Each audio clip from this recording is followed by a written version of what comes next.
Hiya, welcome back to my channel. Right, so this is technically part 3 of my Preparing for Motherhood series, and this is going to be about the pregnancy journey. This is starting from when I found out I was pregnant right up until I got to push out the baby. I have tried to film this video, I keep saying that, but there is so much that happened during my baby awake. Okay, I'm gonna fill the rest of the video with baby down here because he wants cuddles. He's looking at the lights and everything. But yeah, so there is so much that I could go into regarding what happened during my pregnancy. It was a lot. It was a lot. Like at one point, it was over the course of like 10 days, I was in and out of hospital about 6 or 7 of those days. And I don't want the video to just sound like I am reeling off a ton of information, because when I tried to film this about half an hour ago, that's what I spent 15 minutes just talking about the first 6 weeks, which is going to make for a very boring video. So I'm going to pick parts of my pregnancy to focus on and talk to you about that, because at least then I'm kind of focusing on the topic and not rambling. So, being a plus size pregnant person. Within the NHS, they have a department, I can't remember the name for the life of me, but it's geared for plus size women, women of a certain BMI, and I don't know what the cutoff is, so it's not like I'm just not saying my BMI, I don't remember what the cutoff point is where they refer you to that department, but they take you there to focus on healthy eating, you know, how to gain weight at a healthy rate, not just to like eat all the things. And I'd been referred there because of my BMI. Now, the first meeting I went to was fine. I think it was I didn't learn anything. However, that was because I had been on my health kick before I'd gotten pregnant and I'd lost all this weight. So I knew most of what they were talking about because that was what I'd been following until the morning sickness had hit me. However, I think if you didn't know anything about it, it was very informative, like explaining how much you should eat, what kind of things you should eat. It was great. I fell out of love with these people at my 20 week. At the time I was 20 weeks. I remember it got to a 20-week point, the morning sickness disappeared around about 18 weeks, and I went for my 20-week scan to, you know, do the, what do they call it? The anatomy scan, right. So I remember my husband went to find parking because the place where the maternity unit is, where you go for your scans and everything, that parking was full up. So he went to the main car park and said, okay, you go in so you don't miss the appointment, you're not late or anything. Get signed in, get checked in, and I'll come and meet you there. And on the way to the waiting room for your scan, you go past their office where I really can't remember what they're called, but you go past their office. So I remember walking past their office, and these people had been really keeping an eye on me because I'd lost a ton of weight in the first half of my pregnancy. I think just over a stone. And I used to have to go there regularly to get weighed, make sure I wasn't losing too much, because I think at one point I lost like 2 or 3 kg in a week. And so they'd seen me quite a lot. They said to me, oh, come back and see us when you have your 20-week scan. So I was like, yeah, in my mind I'm thinking I'm going to have the scan and then come and see you guys. And this woman pounced on me while I was on the way to the waiting room. So I explained to her, oh, my husband's parking the car, he's going to come and meet me, we're going to have our scan and then we'll come back. And she was like, no, let me just see you quickly. And I was like, bro, chill, I will be back. This woman cornered me in the hallway, right? Like, I'm talking like the distance from here to the camera is where the waiting room was. And this woman cornered me, brought out all my charts, all my personal information, and started berating me for the fact that I'd gained 3 pounds. Let me explain to you again. I had lost just over a stone up until that point, and I was now gaining back the weight, and I'd gained 3 pounds. This woman berated me for 15 minutes about the fact that I'd gained back 3 pounds. I wish I could explain to you. She had like this piece of paper which had my weight chart on it whenever they'd weigh me, right? Now, my scale, whatever, where they plotted how they wanted me to gain weight was like this. Mine was like this, like way down here, where I'd lost weight and I was now gaining it back. This woman berated me for 15 minutes about the fact that I'd gained 3 pounds. I was fuming. I was fuming at the fact that, why are you pissing on me because I'm gaining 3 pounds? Should I not be gaining weight at all during this pregnancy? I'm furious at the fact that You did this in the hallway. I told you I was coming back. But because you think I'm going to run away, you want to... No, don't grab all things, baby.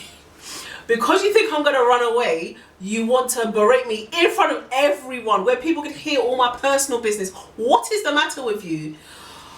I remember I complained about her. I complained to her boss's boss. I told everybody. I said, listen, that will never... She needs to see me and walk on the other side of the street like I'm going to rob her. I don't want her to come near me ever again. Do you understand? I was like, okay, well, I'm registered for my sister. I said, yeah, you do that. Who does that? Because you're a younger size ace. You want to break... My friend, get out. Anyway. It was not nice. I constantly felt like, because of my size, I was treated like I don't have no self-control. Like I'm just going to eat all the things until I explode. And I remember they also said I had to have serial scans. So I had to have ultrasounds every 2 to 3 weeks to keep an eye on the size of the baby as he was growing, to make sure he wasn't growing too big. They then also insisted I would have gestational diabetes, which I didn't, and made me do the test. But I remember my first ultrasound was at 28 weeks, and the woman told me my baby was like, I think close to 3 pounds, and that he was way too big for his size, and I need to do the gestational diabetes test the next day. So I remember being panicked, thinking, oh my God, like, and what scared me was the fact that I had, at 28 weeks, I think I'd gained 5 pounds. I hadn't really gained anything at all. I didn't gain, in total, my whole pregnancy, I gained 37 pounds, which is a lot. I think about 17, 18 of those pounds I gained in the last 6 weeks in water weight. And so when it was 20 weeks and she told me our baby's close to 3 pounds, I was confused. Close to 3 pounds. I was confused. I said, how is this possible? I was terrified. I was like, Kwame, I've got a fat baby. My baby is fat. What am I going to do? Oh my God.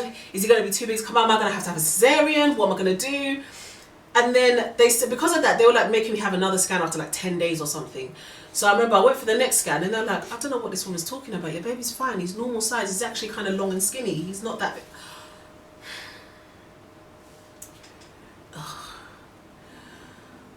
I had to go for an anaesthetic review so that in case I needed an epidural or a full spinal block, they'd be able to find the bones in my back. They wanted me to put my head on my chest like this to make sure I could lean over enough that if they had to do an epidural, I could do it. Like, I get there's a medical reason for this, and if I was one of those 500-pound people that like gets wheelchaired everywhere, I could understand it. But I'm not that big. Like, I'm big, but I'm not that big. And it was the language they used and the way they kind of talked down to you. It pissed me off. And, even things like, oh, well, you know, the SPD, if you lost some weight. And I'm like, SPD is not something that is isolated to plus size women. If you are slim, you can have SPD. If you are big, you can have SPD. If you are a fitness freak, you can have it. It's not an isolated thing just because of weight. It's not like something like if you are heavy, you've got more weight on your bones, so you have SPD. It's not like that. It just, it was a real downside to my pregnancy. And I thought I carried my weight well. I was very conscious with what I ate, even after the morning sickness weight. I was very conscious with what I ate. Don't get me wrong, I got those middle of the night munchies and I would eat, but I would make sure I'd eat from the smallest bowl I have. I don't eat from the big old plates. Like, I was very careful. I tried to eat healthy, and when I could, like, I remember being really devastated when I had morning sickness because I couldn't eat fruit. I love fruit. Grapes, I couldn't eat. I couldn't eat anything sweet. So when my appetite came back and I could eat food, I ate all the apples, I ate all the melons, I ate all the grapes, all the strawberries, all the blueberries, all the zucchini, all the cucumber, all the lettuce. I ate it. I was very careful. I wasn't to the point where I was trying to not put on anything, but I wasn't also stuffing myself with McDonald's 24/7. That came at the end. But yeah, it wasn't nice at all. And I remember my husband used to get really upset for me because he was like, I get it, you're plus size. You're not someone that cannot walk, you know. I remember when I was like 10 weeks, we went for a walk. We went for like a 5K walk because I was like, let's get some exercise. I can understand there's medical reasons why women that are larger would need to be checked for certain things. But it's the language they use. They talk down to you in a way like you just...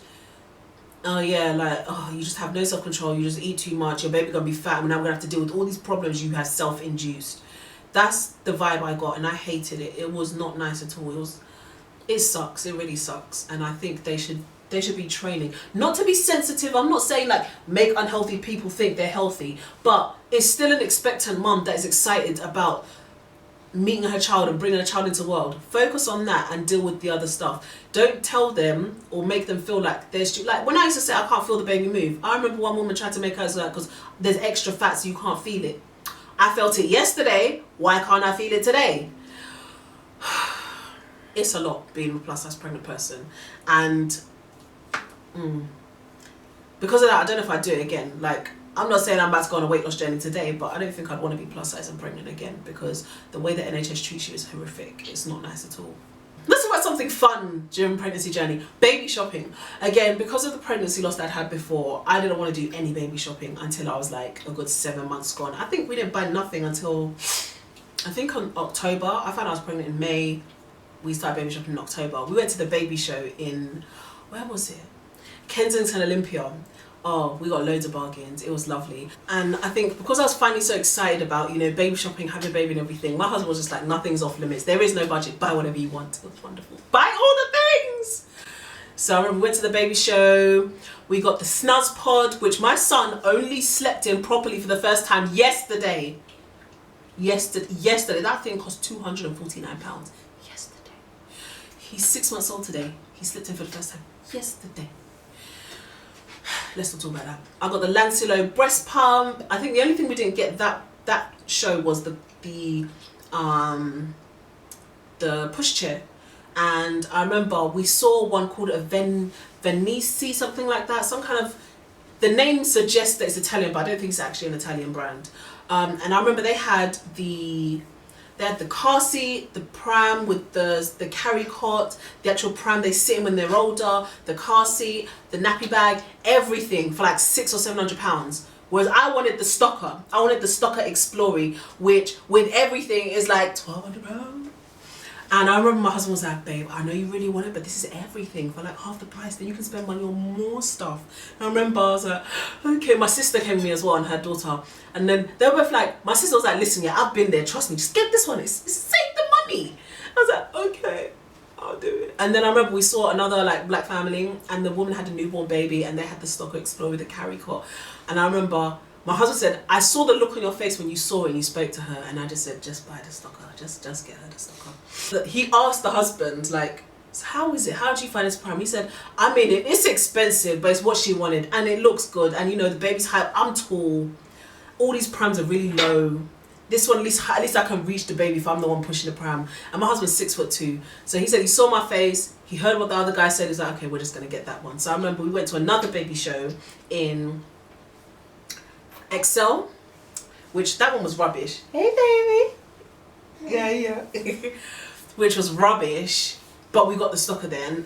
I would suggest, if you're pregnant, go to all the baby shows you can, because you get loads of discounts. Don't buy anything full price. I didn't buy nothing full price. I got discount for everything. We bought all the things. Which I'm happy we did, because it made it fun. I remember up until that point, it had just been all the medical stuff.